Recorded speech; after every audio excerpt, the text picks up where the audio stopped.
64 débats donc ce soir pour vous parler de la désinformation sur les questions liées au changement climatique. Comment lutter contre ce qu'on appelle les infox en anglais, les fameuses fake news. Pourquoi et comment se propage la désinformation? Avec nous autour de la table pour en parler, Emmanuel Vincent, bonsoir. Soyez le bienvenu sur TV5 Monde. Vous êtes directeur de Science Feedback qui trie les faits de la fiction dans la couverture médiatique de la science. Avec nous également Sarah Mackay, bonsoir, bienvenue.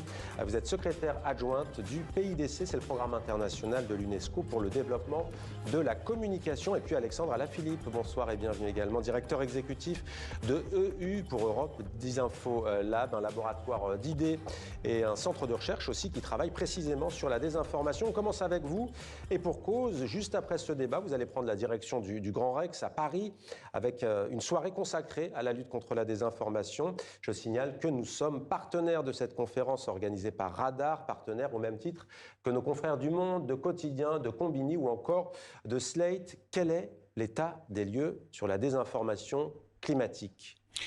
On part d'un état des lieux où la désinformation climatique, qui était jusqu'à il y a encore quelques années, on va dire, cantonnée à vraiment la négation qu'il y a un changement climatique, on a vu dans les dernières années qu'il y a eu une évolution très forte vers ce qu'on a appelé le climato-scepticisme face à ce que les sceptiques ont appelé le climato-alarmisme. C'est-à-dire qu'on est passé d'un message qui disait « ça n'existe pas » à « ce n'est pas si grave » ou « ce n'est pas si urgent ». Et on voit que c'est un vrai changement narratif, et Emmanuel pourra en parler parce qu'il a étudié ces narratifs de manière très précise. Alors attendez, justement, c'est quoi le narratif? C'est-à-dire que ceux qu'on appelle les climato-sceptiques aujourd'hui, ce sont qui disent quoi? Il n'y a pas de réchauffement climatique ou il n'est pas dû à l'action humaine?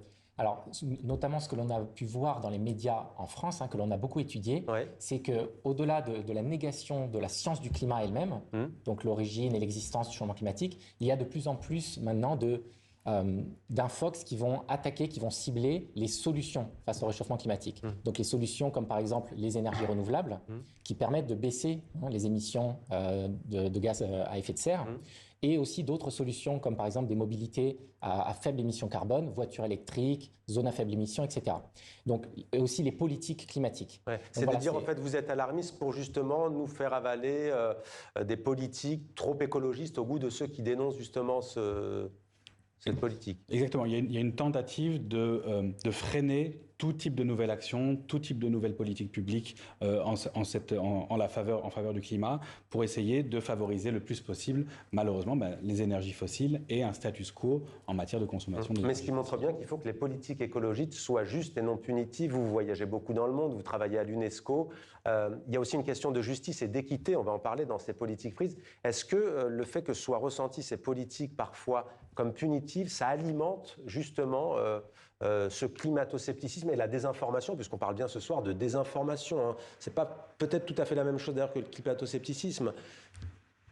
Je dirais que de nombreux acteurs ont des intérêts économiques notamment très forts pour alimenter le climato-scepticisme et pour démobiliser les citoyens, pour, comme vous l'avez dit, leur faire comprendre ou leur faire croire qu'il n'est pas urgent d'agir ou qu'il est trop tard pour agir ou que de toute façon leur action ne servira à rien. Et dans un contexte où certaines mesures peuvent être vues ou perçues, surtout si elles sont présentées telles quelles, comme des mesures punitives, cela va forcément aussi ralentir l'action en faveur du... Et on va voir vous ce que vous plaidez. Emmanuel Vincent, j'ai juste une question. On entend beaucoup chez nous, d'ailleurs, on le dit, les médias, par exemple, Sri Lanka, Indonésie, Thaïlande, au moins 1300 morts. De suite, c'est lié au changement climatique. Est-ce qu'aussi la manière dont nous, les journalistes, parfois, nous faisons le lien de cause à effet entre des catastrophes et la science, est-ce qu'il n'est pas parfois un peu rapide? Est-ce qu'il n'alimente pas justement les tenants justement du climato-scepticisme et ceux qui désinforment? Alors, c'est sûr qu'il faut faire attention quand on attribue un événement extrême, comme par exemple une inondation, au changement climatique. En général, ce n'est pas correct. Donc, ce qu'il faut faire à la place de ça, c'est de comprendre dans quelle mesure le changement climatique change, amplifie ce genre de phénomène. Et la fréquence, la dureté, la puissance. Notamment pour les inondations, c'est la quantité d'eau qui va tomber. Donc avant, on avait peut-être une inondation où on faisait tomber 50 cm d'eau, maintenant on va en faire tomber 60. Donc voilà, on augmente de 10%, et ça a des conséquences importantes. Mais on peut le présenter bien finement et expliquer ce phénomène de renforcement des événements extrêmes. Et d'où la nécessité d'être rigoureux aussi quand on est journaliste et qu'on travaille dans les médias. Vous alliez réagir, oui? Oui, un autre problème qui se pose, c'est que souvent la couverture des enjeux climatiques dans les médias a lieu autour de ces catastrophes naturelles. Et ce qui est important, c'est également qu'il y ait un travail d'investigation de fond, de long terme, sur le changement climatique qui s'opère quotidiennement et avec peut-être des effets moins spectaculaires que ce qu'on voit dans le cadre des catastrophes naturelles. Alors, pas seulement du changement climatique quand il y a ces catastrophes, hein, effectivement. On essaie d'en parler justement concrètement, notamment pour les paysans en Afrique, avec la sécheresse notamment, des préoccupations que vous connaissez. Juste une question, comment s'opère cette désinformation et qui est derrière ? Alors, on voit qu'il y a une ribambelle d'acteurs qui ont tout intérêt à pousser ces narratifs-là et qui sont aidés par toute une ribambelle d'intermédiaires qui ont tout intérêt à pousser aussi ces campagnes-là. On peut aller... Typiquement, on sait déjà que l'industrie des énergies fossiles a toujours continué à pousser avec la poursuite de l'utilisation des énergies fossiles, le délai pour changer, pour passer à l'électrique, etc. Donc on sait que déjà, il y a une industrie qui là a une volonté manifeste de ne pas aller plus loin. Ensuite, on a des États et on a des États étrangers qui ont intérêt à ce qu'il n'y ait pas de politique écologique et à ce qu'il n'y ait pas de politique de développement durable, parce que ça va à l'encontre de leurs intérêts. On sait que la Russie, au moment des attaques informationnelles, a très fortement poussé pour augmenter la consommation de gaz, qui était amenée comme plus sûre que les énergies renouvelables.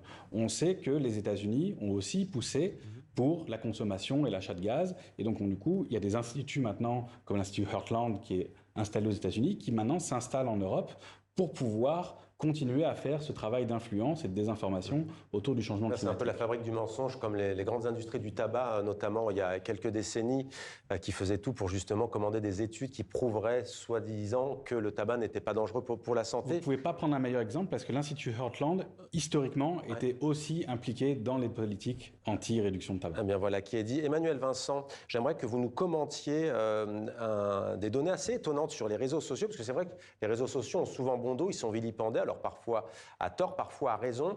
On va voir avec vous quels sont les réseaux sociaux qui ont le taux de désinformation ou d'information erronée le plus élevé et ceux qui ont le taux le plus bas. Dites-nous ce qu'il en est, on voit ces chiffres. Ils sont très parlants. LinkedIn, par exemple, est tout en bas avec 2%. Alors ça, ce sont des résultats qui proviennent d'une étude que nous avons menée en partenariat avec d'autres collègues au niveau européen. Et donc nous avons regardé des posts sur les réseaux sociaux et sur certains sujets, donc le climat, la santé, le conflit entre l'Ukraine et la Russie et un certain nombre de sujets. Et nous avons compté simplement, avec des fact-checkers partenaires, quelle est la proportion de vidéos, par exemple sur TikTok, qui contiennent des informations fausses ou trompeuses. Et nous trouvons donc sur des sujets d'information, pas sur des vidéos de chats ou d'amusement, mais sur des sujets d'information que 20% des vidéos TikTok sur des sujets climat, santé, guerre en Ukraine, eh bien en fait contiennent des fausses informations. Un réseau social très prisé par les jeunes notamment. Et c'était une surprise même pour nous. On s'attendait peut-être à voir par exemple X un petit peu plus haut, mais voilà, TikTok est apparu comme une sorte d'anomalie. À l'opposé du spectre, vous avez effectivement LinkedIn où il y a beaucoup plus d'informations fiables finalement ou d'opinions, de choses que l'on ne peut pas vérifier et très peu de fausses informations. Comment vous l'interprétez ? Alors, comment on peut l'interpréter ? Il y a deux grandes sources potentielles. C'est que la communauté est différente. Donc les gens, effectivement, se comportent différemment. Sur LinkedIn, c'est plus professionnel. Ce sont des vraies personnes, en général, qui s'expriment. Donc on a une sorte de réputation. On fait attention à ça.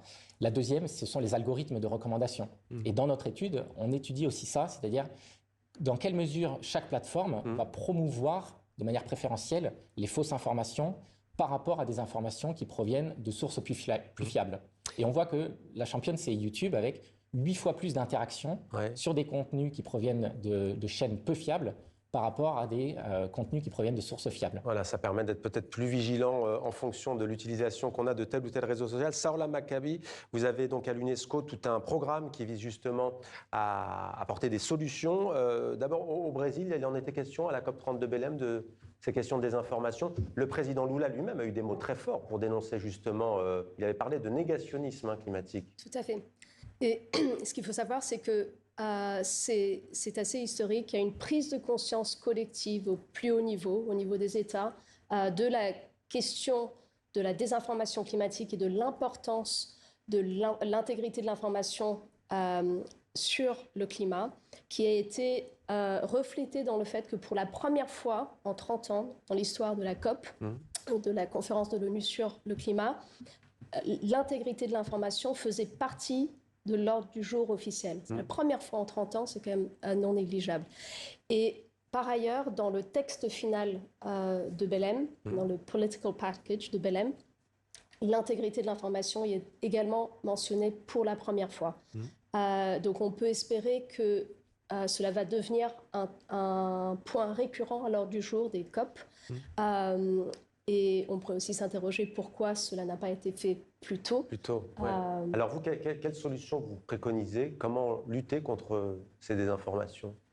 Alors l'action de l'UNESCO s'opère sur plusieurs niveaux. Tout d'abord avec les États, donc pour effectivement rassembler les États autour de cette question et de ces enjeux. Et de ces enjeux. Et donc c'est notamment ce qui a été fait avec une initiative globale sur l'intégrité de l'information sur le changement, sur le climat, qui a été lancée par l'UNESCO, le gouvernement du Brésil et le secrétariat de l'ONU en novembre 2024, et qui a certainement contribué à l'intégration de ces questions dans le programme de la COP. Mais par ailleurs, on travaille également avec les citoyens, notamment par le biais de l'éducation aux médias et à l'information, pour leur donner les outils, pouvoir distinguer les informations fausses. Ça, c'est le volet éducation qui est très, très important. Juste, on parlait des réseaux sociaux. Sur la France ou sur le monde, ce que vous aviez? Alors là, c'était sur l'Europe, sur l'Europe. Pays européen. Ouais. Je vous propose d'écouter maintenant un homme qui, lui, n'a pas franchement on va dire, de filtre quand il parle du climat et du changement climatique. C'est Donald Trump, écoutez. Ils ont dit que le réchauffement climatique allait tuer le monde, mais ensuite il a commencé à se rafraîchir. Alors maintenant, ils peuvent simplement l'appeler changement climatique, car de cette façon, ils ne peuvent pas se tromper. C'est le changement climatique, parce que si ça monte ou descend, quoi qu'il arrive, il y a du changement climatique. C'est la plus grande arnaque jamais réalisée contre le monde, à mon avis. Toutes ces prédictions faites par les Nations Unies et bien d'autres, souvent pour de mauvaises raisons, étaient fausses.